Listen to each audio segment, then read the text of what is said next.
welcome to the Weird Warriors podcast. On this podcast, we will be discussing the Weird War Tales comic book series published by DC Comics from 1971 to 1983. I'm Max. I'm Rich. And on this episode, we will be taking a look at Weird War Tales number 5. But first, bit of retroactive history, a segment that we will use to address unfinished business from previous episodes. So I believe Rich has an item. Yes, indeed. The ad that I looked at last time was for the Masculiner company, which is I had a really hard time getting myself through because it was talking all about, mustaches and sideburns and Van Dykes and send a sample of your hair and we'll match the hair color and blah, blah, blah. And it was just the funniest damn thing I think I'd read all week. And I had to see if I could find anything on this company online. And unfortunately, just like I couldn't find anything on the Canadian Height Bureau or whatever the hell it was, I couldn't find anything on the Masculiner company's fake mustaches. So, dang. So, hey, if anyone else out there can find any information on that, hey, drop us a line. Okay, so issue 5 of Weird War Tales was June 1972. It's the 5th mind-boggling issue. Yes, and it was on sale March 23rd, 1972. As you said, they've continued the Stan Lee-like Marvel fanfare of the mind-boggling issue, in his tradition of pulse-pounding and senses-shattering. Soul-scratching. Yeah, exactly. In tickling issues and whatnot. So yeah, just why don't you go ahead and go on with the cover detail for people? Okay, well, it's still 52 big pages that don't take any less for only 25 cents. It's portrays a hooded American soldier that is about to be hung by the Germans, and he's thinking, they think they're hanging me, but... And right next to the hooded American soldier is a ghostly outline of his double, who thinks, but they're not. So the guy's going to get hung, but he's not going to get hung. And interesting cover. Yeah, they're going to hang. They're going to hang part of him. Yeah, part that's got the rope around his neck, anyway. Yeah. And physical part. As we've as is always the way here.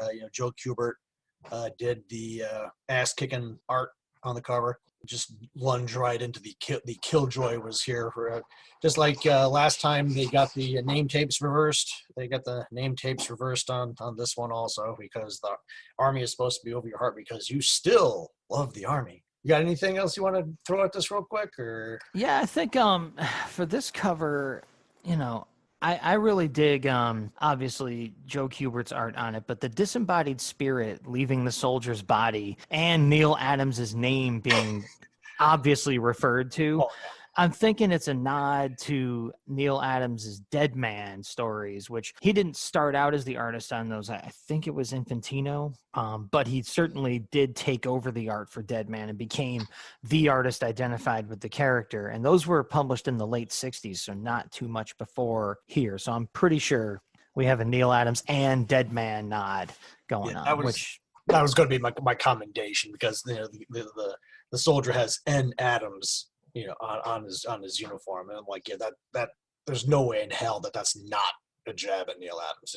It just has to be.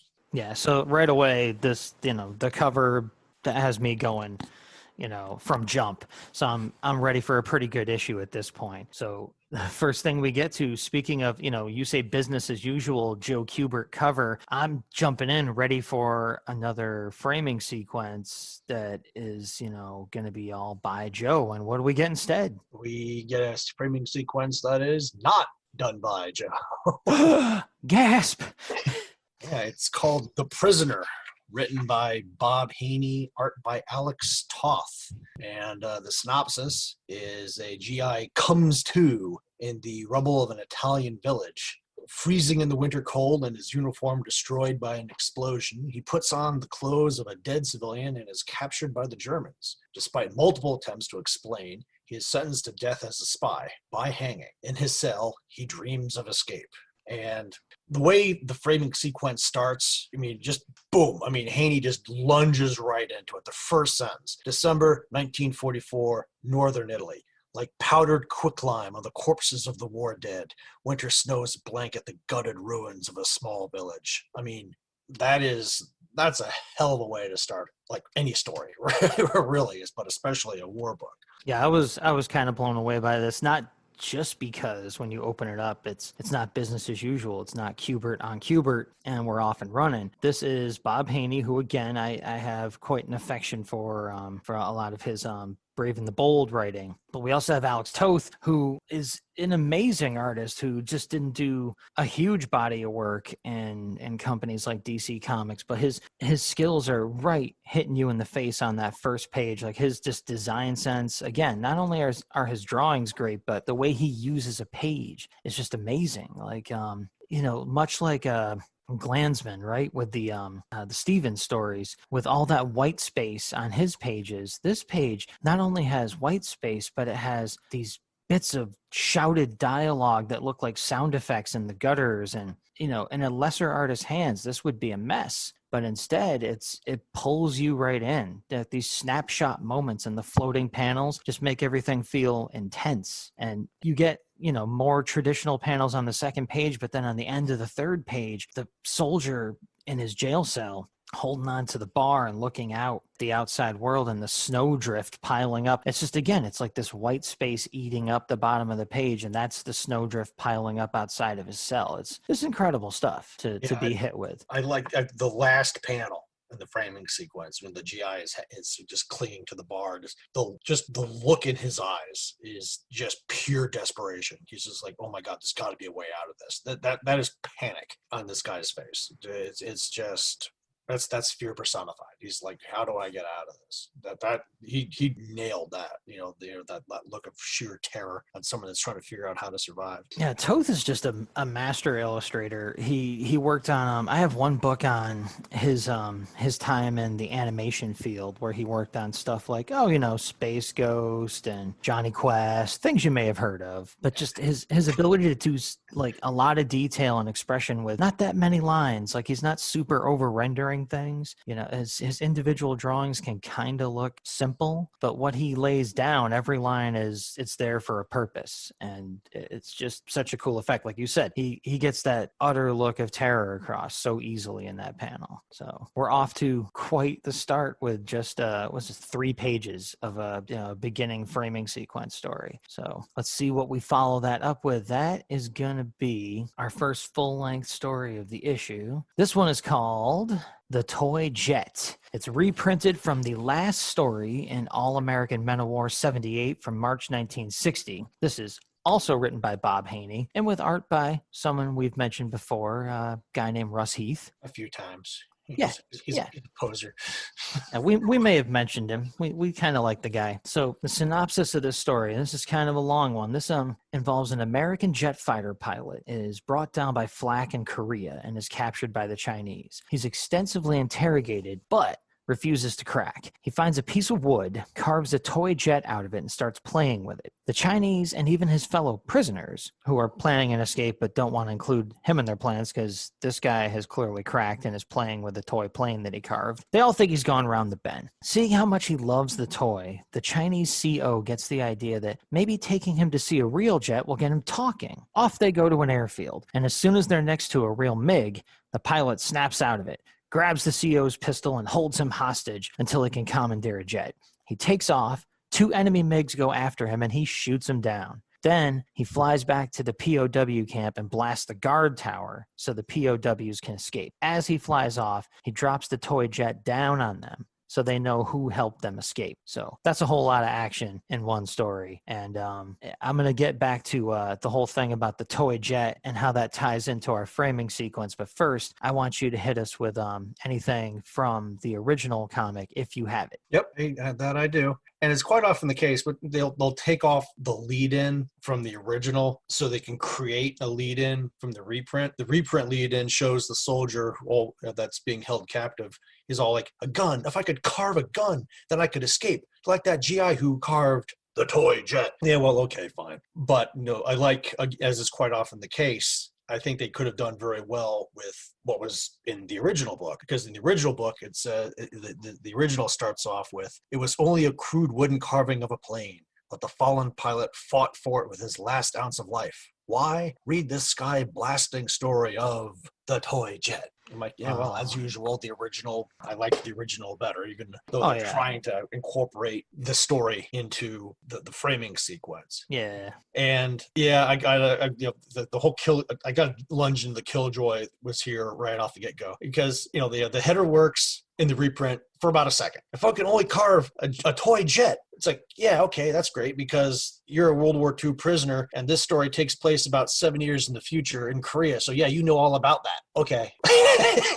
Fail. Prison does things to the mind, man. Time is a flat circle. Oh man, I'm like, I hate it when I catch stuff like that. It's like, come on, man. Geez. Yeah, they didn't work too hard. They didn't think too hard about that. Again, they're probably thinking their audience for these books is on average from 10 to 12 years old. So, it's more about hitting the deadline and like, there, I came up with a sentence that links them together. Go. Yeah, looking back at this stuff and then reading the letters pages, the audience was older than they might have been aiming for. So I wonder if we're going to see a letter that points this kind of stuff out in future APO sections. That'll be cool to keep our eyes out for. Is anyone else killjoying them in the past? Well, probably. I mean, if any comic book that has a letters page, there's always someone writing in going, wrong, wrong, wrong, wrong, wrong. There's always somebody that's going to try to find something that just irritates the hell out of them, whether it realistically should or not. Yeah, I look forward to it because this stuff is in print. It's not some stupid Facebook post or tweet that you got to worry about accidentally interacting with. You can just read this almost 50-year-old jerk's comment in a letters page and go, I wonder how, Joe dealt with that. Or whoever the editor in question was. But yeah, this is like, again, I mean, as usual, the commendations, as usual, Heath kills it. MiG-15s, F-86s are spot on. The haunted facial expressions of a caged eagle looking at the planes overhead. This was my favorite story in the issue. It was just the way everything is crafted, Heath's art, the way the aircraft is superimposed over, the caged eagle's face as he's looking at the skies. That's just a good story. I thoroughly enjoyed this one. Oh yeah, this one read even in the synopsis when I was just rereading it now. It's like an action movie in a handful of pages. This packs it all in there, and it's not that weird. But again, these early issues aren't going to be. They're not going to be like later on when it's the creature commandos and dinosaurs and vampires all over the place. This is whatever they had on hand for the most part, and it's still it's still weird that a guy escaped being a POW because he carved a toy plane and pretended to have lost it. So that's cool. But yeah, it is packed in, man. It's got tons of action. It's got great art. My thing that stood out to me was on the 7th page of this story in panel 2. We've got this caged eagle, as they call him, the prisoner, who has now used his toy to take to the skies. And and they're chasing him down, and just it says a hail of bullets lashed at the runaway MiG with the American pilot at its controls. And then in this panel it says, but the man in the cockpit smiled and his hand was steady on the stick. Yeah, that theory about him having lost it, I'm not sure they were too far off the mark, because the way Russ draws this guy, he's not just smiling. He looks like he's on a pleasant Sunday drive looking for Christmas lights. That's the most relaxed, happy guy. And there's bullets ripping on through the canopy on both sides of his head. All around his head like a halo of gunfire. And he's just like, just like the girl from Ipanema is playing and he's having a blast. That panel just stood out to me as like, yeah, he's gonna need therapy when he gets back home. But again, the drawings on every single page, every panel are freaking perfect in this one. The only one that I thought was a little harsh was the final panel where there's this superimposed like phantom plane across the man's face, and yeah, that kind of takes away from it. I don't really like that panel either. That's it. It's the only one that was a little rough. They wanted to have that toy plane and then yet another shot, even though it's right in the previous panel, or just have some image. He's already sitting in a plane. I don't need a ghostly plane floating over his face, but I don't want to criticize Russ Heath too harshly. So that is that's our first full-length story, and following up on that great framing sequence, we had a heck of a kickoff story. So I'm gonna hand you the next one. Okay, well, the next one is called Human Trigger. This is reprinted from the second story of Star Spangled War Stories number 18 from February of 1954. So this goes back a little bit. Ed Herron writes, Ross Andru and Mike Esposito do the honors on the art. And the synopsis is a GI, Scotty, crawling across a field, searching for the minefield that's holding up the advance, finds it the really hard way by triggering a mine. Only by continuing to lie on it will it not go off. An artillery exchange begins, and no one can hear his screamed warnings to stay away. He struggles out of as much of his gear as he can, scraping rocks toward him to try to replace his weight. How about that? It works! He jumps up to warn the advancing GIs. A nearby enemy machine gun opens up on him, which his buddies blast with rifle grenades. So, again, I like going back and forth between the reprint and the original for the header, just to tell you, where the differences were. Oh yeah. And in the reprint, again, it's the floating head of the POW who's all, I'll escape. I must escape. There's a way to escape almost any trap. Take that guy who became a human trigger. Okay, well, again, you're trying to do the tie-ins and stuff like that. And again, personally, I think what was in the original, blows it away, because the original goes, the landmine, one of war's deadliest weapons. It lurks unseen beneath the ground, waiting for the unwary split-second touch to blow everything around it sky high with a terrifying blast. These deadly explosives have been detonated by many a strange device, but never by a human trigger. See, there's a chance for Rod Serling to come in again. That would be perfect in his cadence, right? Oh, yeah. The landmine. One of war's deadliest weapons.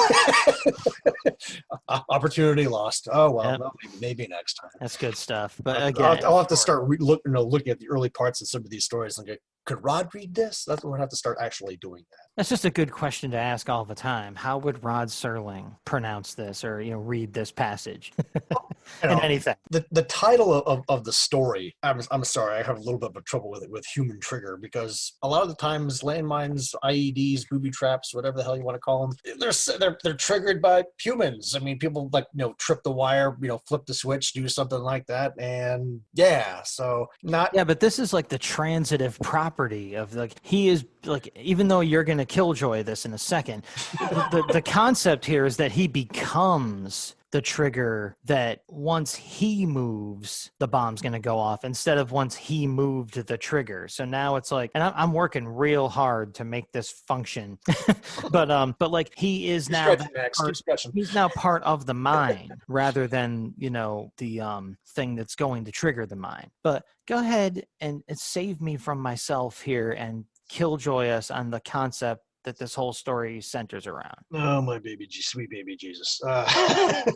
Well, the way the first panel plays out is they do like a cutaway. So you can see the mine underground surrounded by rocks and the three prongs coming up, and the soldier is lying on the three prongs. Well, Andru and Esposito, do us the favor of actually drawing a pretty accurate representation of a landmine here. It's called a bouncing Betty, and when tripped, it bounces, quote, quote, 2 to 3 feet out of the ground and explodes. And I did a little research on it. Apparently, just lying on it won't stop it from going off once the device is tripped. It'll just explode anyway. And hysterically enough, lying on the ground is actually the best place to be. When the mine explodes, all the shrapnel sprays out horizontally. So if he just rolls over, he stands a pretty good chance of being okay.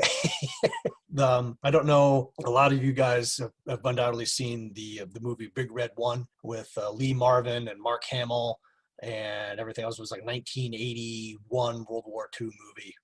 Real good. And there's a scene where Lee Marvin and the Four Horsemen, the squad that has managed to stay alive from North Africa so far into this port in Sicily, they're sitting on the steps in this blasted town in Sicily, and there's this new guy that's all trying to ingratiate himself with the old timers, and it's all like, you think I'm gonna get it? It's like, why should you be any different? And they're like, they dump the bucket of water over their heads, like, here, go get us some more water. So he gets up, he runs off to go get some more water, and of course, as soon as he disappears around the corner, blam, and you hear the scream and everything else, and everyone jumps up and goes to see him, and he had tripped a bouncing Betty, and he's all like, oh my god, and Lee Marvin is like, oh, don't worry, son, these aren't meant to kill you, they're meant to castrate you. Castrate me? It's like, oh, there it is. How about that? I found it. And he throws it away, throws something over his shoulder. He's like, what was that? It's like, that was one of your balls, son. But don't worry, that's why God gave you two.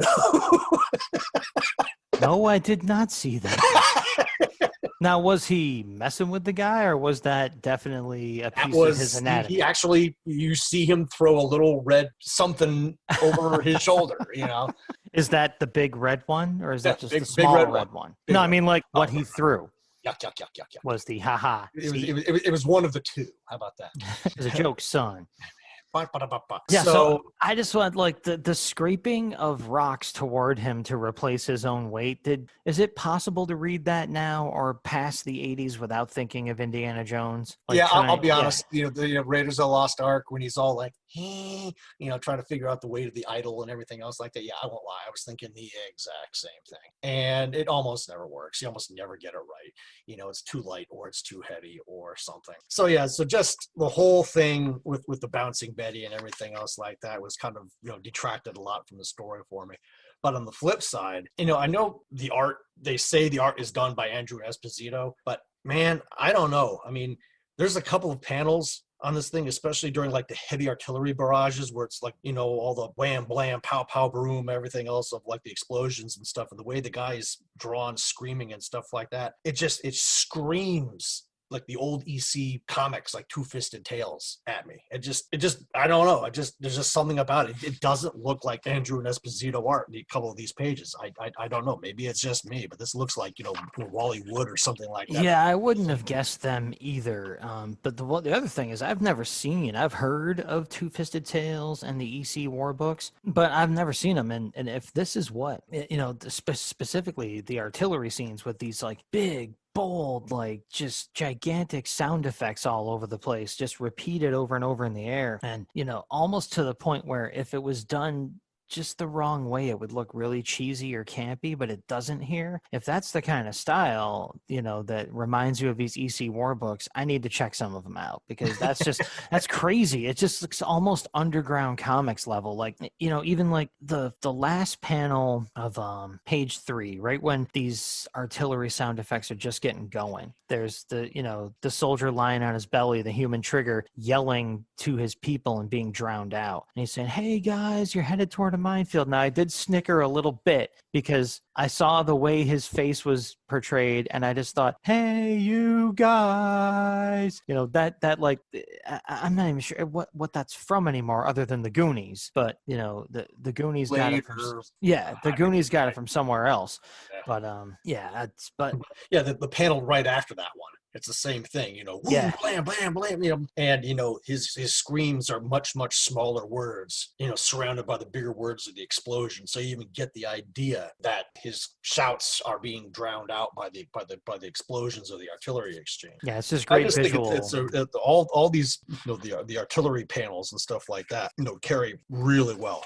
Those are probably my favorite, like 3 or 4 panels of the whole story, are those panels right there. Oh, easily. I mean, it's great visual storytelling, like you said, with the shrinking lettering of his own cries, and the words aren't even anywhere near his face in that panel you're talking about. Like it just looks like he's yelling and there's nothing coming out of his mouth, and you have to notice that his dialogue's up there lost. So it's another great move mechanically on how to tell a story in a comic book that you can't do anywhere else. So that was definitely cool, even though the story is complete nonsense if you know anything about landmines, which I didn't. So I was buying into it. Well, I recognized, like I said, I recognized the fact that it was a bouncing Betty, although they didn't call it, and they never implied that's what it was. You know, it was just a landmine. But the way it's drawn, I'm like, that looks like a bouncing Betty, you know, or German, you know, S mine or something like that. So I went online and I looked. I'm like, yep, that's exactly what it is. I'm like, so okay, actually, this guy has a whole different set of problems. Of course, you don't know what kind of landmine you're lying on. No, it was, yeah. But so it was a fun story. It had some really cool art moments in it, and I normally I would alternate and take the next thing, but we got Sam Glansman in the house, so I'm always going to let you have a Glansman piece to talk about, so you can carry us to the next really really cool feature in this book.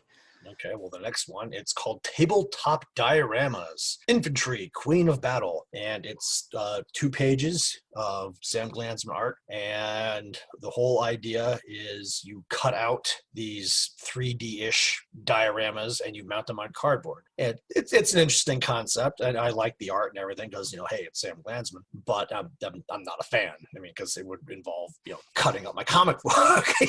I'm Well, not you got to buy 2 copies, man. I'm not about that. And it's, I don't know, it's like, it's just, I get the concept, but I'm not a fan of it. I mean, it's funny, about 2 pages before this, there was a third of a page ad, earlier in the book that says erupting into 3D, put them together yourself. And it's, soldiers and submarines and airplanes lunging off the pages of a comic book, starting in all DC's Battle Mags tabletop diorama series. Yeah, I wonder how many they actually made. Because the effect is kind of underwhelming, even when I imagine cutting this out and bending it. I could see, like, if you were a kid and you're like, the way Glansman drew the scene of these soldiers running away from a giant explosion behind them on a hill, I can see how curving that and laying down on your bed or on the floor when you're a kid and looking at it, it's going to look a little 3D. Like, as a flat illustration, it looks kind of sparse, but it's like Glansman knows what's going to be done with it. So he makes a scene that has a lot of surface area, so curving it is going to have an effect. So I can see the effort there. I like the drawing on the second page of it a lot better. Of this soldier who's got like dotted lines all around his body running in a much more close-up image. Yeah, but you're supposed to on that one, you're supposed to cut out all of the white space. So what you cut out will be the exploding scene and the 3 soldiers behind him when this thing is popped into place properly. I don't know. Maybe if I feel really rambunctious, maybe I should just run off a color copy of this stuff and try to put it on cardboard and actually see what the hell it looks like. Ooh, I think that sounds like like homework. That sounds like homework and a good idea for you to do. You do that, Rich. I'll watch. The thing I dug was, like you said, that this is called Infantry, Queen of Battle. And they have a little text piece above the soldier on that second page, and it says, the appellation of queen is no derogatory term for the foot soldier. It's like they had to be clear. We're not calling them queens. Not like that. But this is a chess thing, because the queen can move into any position and defeat any enemy. So I just thought it was funny to look back on a book from the early 70s where they had to make sure you knew they weren't calling these soldiers sissies when they called them queens. And it's like, just, when you're reading old comics, it's funny how the times rear their heads. And, maybe it wouldn't be too different today, but certainly it wouldn't need so much explanation. Well, they call infantry Queen of Battle. I went to basic at Fort Sill, which is the artillery school, and artillery has often been called the King of Battle. So so artillery is the king of battle, so infantry is the queen of battle. So I don't know what's the crown prince of battle. I mean, is it armor or something? I should try to look into sometime. The Duke and Duchess of minor skirmishes. I've never understood royalty. So we got that, and Rich is definitely going to cut that out. And we'll have pictures up somewhere. It's totally going to happen. And after we get past the tabletop dioramas and our eyes adjust from the stunning 3D effect of it all, we move on to the next full 2D story in this book. It's called Face a Firing Squad. Now, you've noted in the script here, this is one of the few DC war books you don't have. Yep.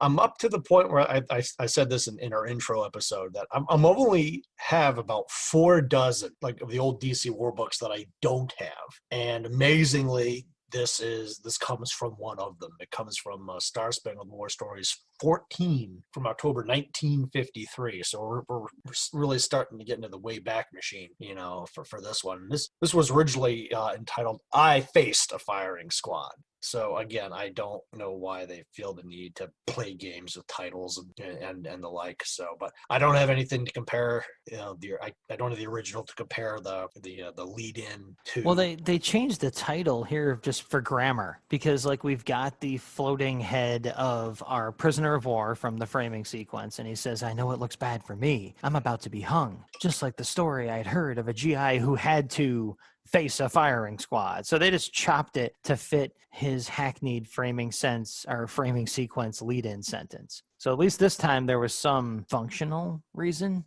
kind of, for them to mangle the title. Right. Whatever. So I'll hit. We'll go with that. We'll go with that. I'll hit the synopsis on this one. We have an American soldier is facing a Nazi firing squad in occupied France. He demands to give the order to fire himself. Then he flashes back to how he ended up like this. Parachuted behind enemy lines in order to swap places with an escaped nuclear scientist. The switch is made and he is captured. Flashback over, the soldier keeps delaying giving the order to fire in various ways until 6:01, when the American follow-up operation commences, dropping bombs all over the Nazi base and allowing the soldier and the rest of the prisoners to escape. That it's, bit of a tighter story, and was left wondering why they just didn't shoot the guy when he was obviously buying time. But we have more to shoot holes in, so to speak, with a little killjoy on this one. Yeah, I'm sorry. I wasn't a fan of this story. I mean, it just bothered me. I wasn't a fan of the art. I wasn't a fan of the story. The whole thing was just kind of like, eh. And it didn't do a dang thing for me. But yeah, the killjoy was here. There's two. On the second page, the spy bails out of a DC-6 over Europe to commence the operation. Okay, well, it wouldn't have been called the DC-6 military service. It would have been called the C-118 Liftmaster. B, the plane wasn't built until 1946. And C, he calls it a bomber. It's not a bomber. It's a cargo plane. But other than that... Damn, Ed Herron, you're not off to a good start here. But come on. And it's art is subjective, and this is early Carmine Infantino. I'm a huge Carmine fan, but there's only a couple spots where I could see the style that I came to love coming out, and one of those spots is featured in our commendations, which we kind of have the same one. So I'll let you lead off on that. The Nazi commander, holy bad guy, Batman. Blonde, crew-cutted, sunglasses wearing at all times, scarf sporting Nazi commander. Yeah, he is fantastic. Where's James Bond? I mean... he really does come off as a Bond villain, and that's where that's where the first glimpse I get of it being a Carmine Infantino piece of work is the utter stylishness and completely out of place stylishness of this bad guy. Like, he was just aching to draw something a little more crazy, and just a little more visually iconic. And he went for it with this guy. Like, he's got the cigarette, he's got, like you said, shades, the white scarf with a black shirt when he's inside. And then he's got the cigarette in the cigarette holder. Of course he does. A la FDR. It's like, jeez. The only time he's not wearing sunglasses is when this guy punches him in the face. and I did have some good stuff to say about Carmine's art anyway, besides that. Like I said, this is kind of early and kind of rough, but the third page of this story has 8 panels on it, and it still doesn't feel cramped when you read it. These drawings get pretty small on an 8-panel page with all these words they pack in there, but he manages to do a good job visually telling the story. And the last of those panels is the first appearance of Captain Scarfs-a-Lot. And so it's, all pays off in the end anyway. But I'll also say the last page of the story, the second and third panel, when our captured soldier is actually throwing down with the commander and knocks his sunglasses off and hits him with his own gun, that fight scene, such that it is a 2-panel fight scene, that's where you can see some of Infantino's dynamism coming across, from the draping of the coats to just the dynamic poses. That's where I went, aha, that's definitely early Carmine. So Fair yeah, enough. I agree with you. The story itself is pretty bad. I had to hold on to find some glimmers, though. Even though the commander is a pretty good one to hang on to, I needed something more, and I found it. No, the story itself, I was just like, they should have shot this guy 17 times by now. Enough, So, Schweinhund. You done. given that, man, I will let you do the next one to wash the taste out of your mouth. Okay, well, the next one, it's called Medal of Honor, Corporal Jerry Kisters. And it is the story of Sergeant Jerry Kisters earning Medal of Honor in Sicily by making assaults on 2 enemy machine gun nests. Capturing the first, he made a solo assault on the second nest and continued to do so successfully, even after being hit in the leg 6 times by enemy fire, and was wounded in the arm engaging a sniper. As a bit of a personal note, Kisters died in 1986 in Indiana, age 67. He was the first soldier in World War II to earn both the Medal of Honor and the Distinguished Service Cross. I looked up the actual Medal of Honor citation, and it tells a slightly different story than the comic does. It does things in different order as far as how often he got wounded and what he did and what he didn't do and everything else like that. Yeah, it's close enough. I'm not going to dive into, reading the actual citation here. But So that's not the Killjoy part that you have? no, the Killjoy was, I don't get this. I didn't get this. I still don't get this. Okay, in the story starts off, he's called Corporal Jerry Kisters, okay? In the story, he's promoted to staff sergeant, skipping a rank, for heroism in North Africa. He's shipped out to Sicily, but he's wearing sergeant rank the whole story where he earns the Medal of Honor. So shouldn't the story be called Sergeant Kisters, at least? Unforgivable. I'm seriously confused. I don't understand. Norman Maurer is just not, or Maurer, however we say his name here, is just not earning all kinds of points for accuracy, even though I was surprised that this was a story about a real person. Yeah. I was kind of surprised to find that. I was like, oh, cool. I mean, the art is good. I don't mind the art at all. I mean, the art is definitely respectable. I mean, but it's just, I just wish they had been, whoever was in charge of figuring out whatever the hell this guy's rank was, just picking one and sticking to it. I don't get it. Yeah, I mean, my thing with the story was, even though this turns out to be about a real person, I'm reading it, and he came off, the way the story's written and paced, as more of a dangerous kook than a hero to me. He just kept going, I'm invincible because I think I am. And he charges into danger like Leroy Jenkins all the way. I'm immune. And then he gets shot in the leg 6 times. You're not immune. You're not immune. I was just like, this guy, to me, seemed like a danger to his fellow troopers, but yeah, lo and behold, he was a real person that earned the Medal of Honor. So I'm like, well, time compression in a short comic book story makes him seem a bit crazy because all of his stuff happens one after the other, like bam, bam, bam. So I could let that slide. But reading it, I just thought this guy was a dangerous maniac more than someone who should earn a medal for anything. Well, the logo, for Medal of Honor, it's very similar to the logo for Weird War.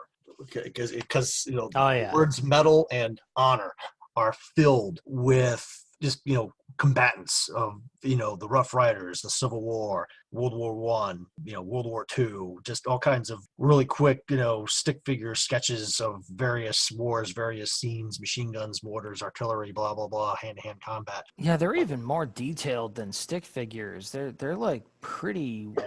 Actually, illustrative figures. I don't know why I said stick figures. But they're tiny is the thing. Like he fit a lot of detail into these floating letters that spell out Medal of Honor, and yet they're all still something you can make sense out of. Like, so the first page is, the whole thing is just awesome, from that logo to the 2 giant panels and the incredibly happy face at the bottom of Corporal Jerry Kisters. Like, there's just chaos going on above him and kind of presaging what he's going to act like in the rest of the story. He looks pleased as punch to be there. I'm a disembodied floating head.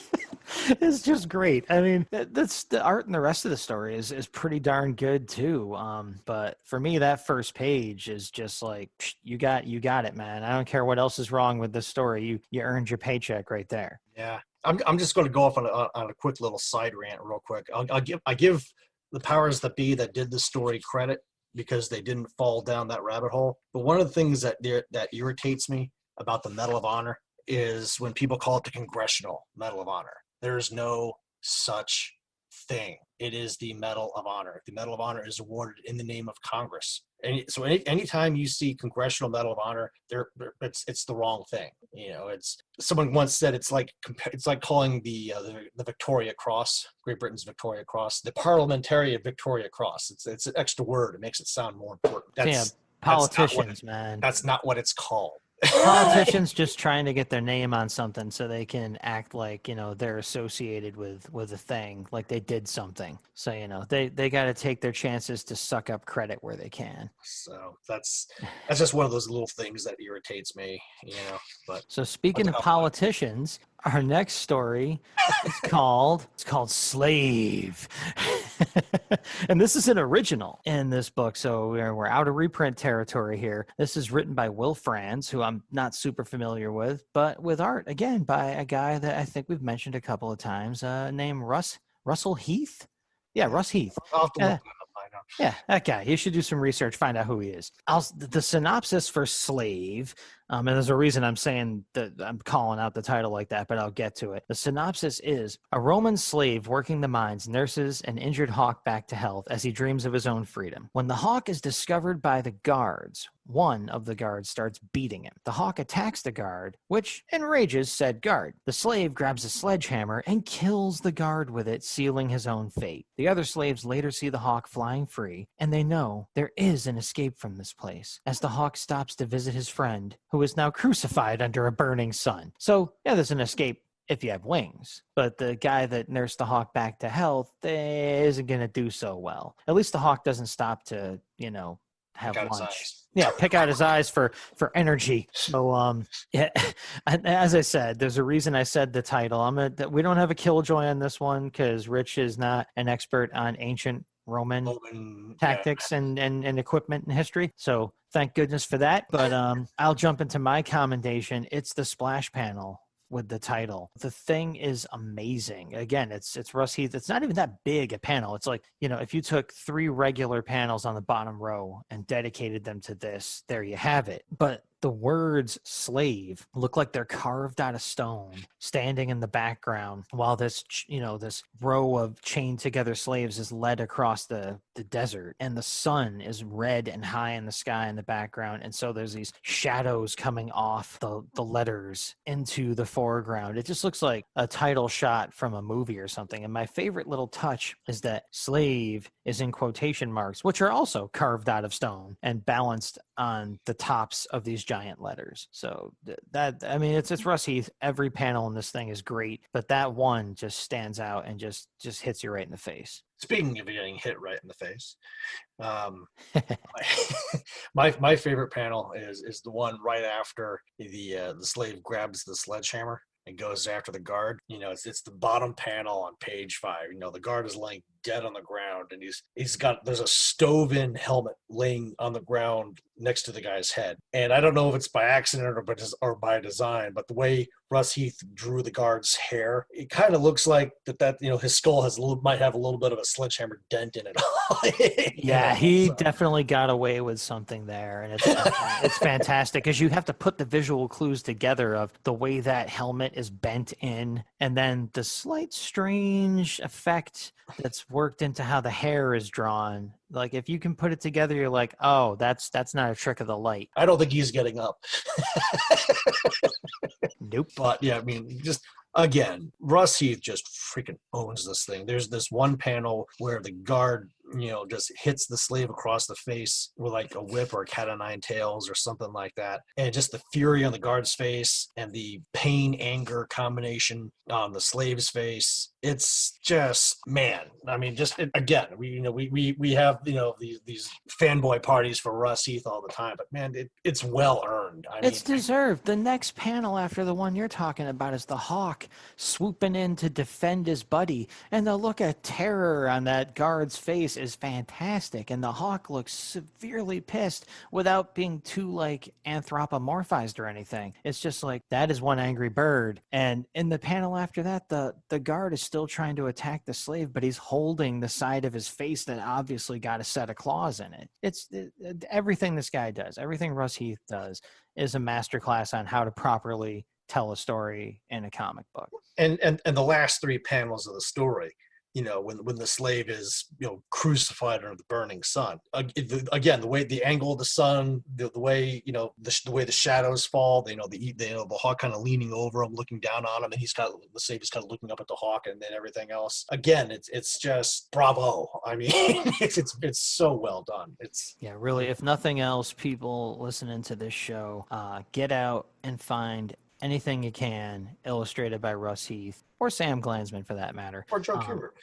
But since we're talking about a Russ Heath story here, really, you don't hear his name often enough these days, and it deserves to be spoken every time someone mentions good comic book art. So get on that, DC, whoever. More collections of Russ Heath stuff, please. And in the meantime, we're going to move on to the end of our framing sequence and the end of the story content for the issue. So take it away. Okay, this was called This Is It. This is the wrap of the framing sequence. And as the synopsis is, the condemned soldier is brought to the gallows. But as he stands on the trapdoor, he kicks the release lever out before the noose can be fitted over his neck. He drops to the ground, runs through a culvert and into the woods for freedom. But the story ends with the German colonel coming to the gallows to see the American actually dangling from the end of the rope. And he comments, perhaps he has made the final escape from this hellish war. And then it says the end, and the end has a question mark looping through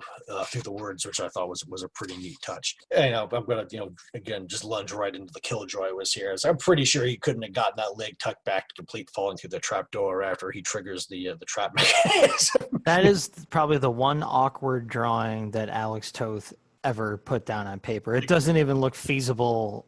You look at the panel, you're like, no freaking way. Yeah, I mean, I don't care if you're Jackie Chan, man. You're not whipping that leg around that fast. You're not getting it back in time to fall through the trap door. It's not happening. Nah. So everyone has a soft moment, where they drop the ball a little bit, and he at least fumbled it on that panel. The commendations. I mean, there's a good panel of the soldier escaping down a culvert. It's all shadows. You just see the silhouette of him at the end of a tunnel with daylight surrounding him, and the panel that they have of the dangling feet when he's dangling from the end of the noose is pretty powerful also. Those are my two favorite panels from I mean, I have to echo that. That's again a show of Toth's design skills. He doesn't need a lot of lines. The panel can be mostly black and it's going to stand out. Those are the two best story panels in these 2 pages, and there's almost no line work in them. It's just he knows how to use the elements of just silhouettes and very little actual drawing in the panel. So you got that, and then you mentioned it in the synopsis. My other thing to call out is that stylized question mark and lettering for the end. It's just, again, it's a mark of his simple but striking sense of design. It's just, he didn't have to make it that cool looking. He just couldn't help himself. So you got the guy who again, in this story to me was sufficiently weird. This is edging more into what I remember in Weird War Tales, where you see this man successfully escape and we follow him to freedom. And then you pan back and find out, I don't know what you're watching, but this guy's dead. So that was cool. And in 2 pages, too, you get all that. Even if you had to get there with Toth going, okay, the script tells me he does what? I don't know. Maybe his leg's made of rubber. Moving on. Next. After that, we get to the letters page. We get to the APO, Army Post Office. Is that it? Yep. the APO for Weird War Tales. And again, there's a lot of great stuff in here, and Joe Kubert having fun with the responses. And I'll let you pick out yours first. Yeah, there was let's see here. There's 5 letters I think on here, and again, like what you just said, he has fun with some of these guys. The last letter the guy asks has 5 questions / comments about war comics, or why is it always Americans, or the percentage of the time the American wins, or blah blah blah. But one of the question / statement number 4 in this one letter is nearly all the soldiers, sailors, airmen, and nurses look like they just stepped out of some beauty contest. And then because Joe answered all the 1, 2, 3, 4. He answered the letter the same way, and he answered at number 4. They did. So his joke was, yeah, they did just come out of a beat. Good eye. Yes, thank you very much. And there's another letter, the guy is just ranting and raving about, what a great comic it is and stuff like that. And Joe comments, it's like, "Dear Maria, I duplicated your letter, given copies to all those involved in lieu of a raise in pay." I'm like, oh man. Wah, wah, wah. Love it. Yeah, I mean, it's a good one. Like, again, Joe really just tees off on that final letter from L. Bow in Canada. And, his 5th complaint is, why have war stories at all? There is enough in the papers today without you people adding to it. And Joe's response is, because apparently many people, including yourself, want to read them. Like, how are you writing into this book if you don't want to read about war? It's like, oh, fandom, never change, because in 50 years, you apparently haven't. It's just more of the same. Like, these people can't be pleased. He spent his money, wrote in, and said, why does this book even exist? It's like, okay, yeah, fine. Thanks for your money. And one thing I'll point out is the story from the issue they're all writing in about, the story Monsieur Gravedigger, was commented on by almost everyone who wrote in. So I wasn't the only person who was haunted by that very strangely difficult but compelling story. I was so glad to see that just people had to bring that up throughout the entire letters column. So I feel a little bit vindicated there. Yeah, the one that had so many word balloons, it was crushing out the art in a lot of the panels. Yeah, and I kept going back and forth on that story, like, God, I can't stand this. And then I was fascinated with it, and then I couldn't stop talking about it. I think I went on for like 20 minutes in that episode, and I'm talking about it again. So it's well, you can fault the letters page on this time. So. Yeah, they brought it back for me. So before I dive down that rabbit hole again and join the French Foreign Legion, we'll move on to a few spotlighted ads, as we always do when we're done with the story content. And again, I'll let you lead it off. And well, in the funny how the world works moment, the page that has the ad I'm going to make fun of has a copy of the exact same Masculiner ad that I was mocking last episode. It is eternal. The blonde with the black Van Dyke and everything, which is just hysterical. I could do that ad all over again, but I won't. But there's the lower left-hand corner. It says, "Cartoon for money. Learn from experts how easy it is to make big money at home with easy-to-draw cartoons. Send 25 cents for postage and handling. Success, Department 48, free book." And, there's a little drawing of a head with this, look on his face, and he's surrounded by dollar bills and everything else like that. And, yeah, I'm sorry. I mean, just talk to any artist, how much money that they make. See, you're not thinking literally enough. They're talking about making big money with your artistic skills, like drawing an oversized check. Counterfeit.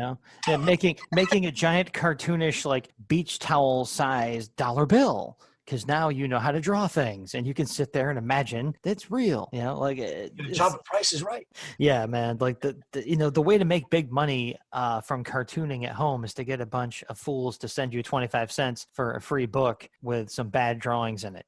Like, that's the secret right there. That's a great find. I love little scams like that. And again, I wish people had sent away for that. So maybe someone out there has scanned the book that they got when they sent their quarter in for this, fascinating offer. Then now they're a multimillionaire. They own a mansion and a yacht. But I couldn't resist. For my ad, of course, there is an ad in this book for this one. Yeah, of course. Like you just knew, and we're gonna throw a bonus one in because I'm just such a mark for Jack Kirby. And there's a house ad in here for a portfolio that was offered for sale back in 1970, 71, whenever these books came out, called Kirby Unleashed, and it's like a half-page ad, and it says, now for the first time from DC, don't delay, send today. It's assembled from Jack Kirby's personal collection, supersized pages of comic history, 6 color paintings, giant size, full color wraparound cover painting, 14 by 22. Now, I knew about this thing, obviously,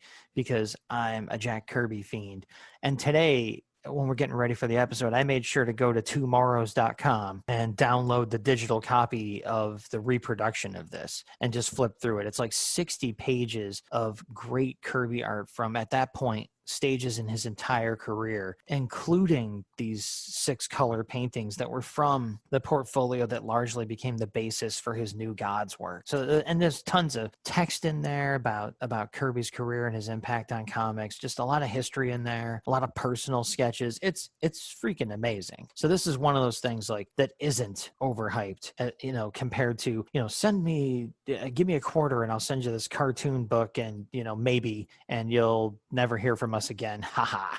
This is the opposite of that. You're going to send in, what were they asking for? Like $4 for this thing, which, yeah, it's kind of steep when you think about it for back then, maybe, but what you're getting, this is the real deal. This thing is fantastic. Like I said, I just have a PDF of this because they don't even have their printing of it available anymore, or I'd physically have it. So this thing, like I said, go to tomorrows.com. That's, TWO Morrows. They're the people who publish Back Issue Magazine. You can get a PDF of this for really cheap, and it is so worth it if you like Jack Kirby at all.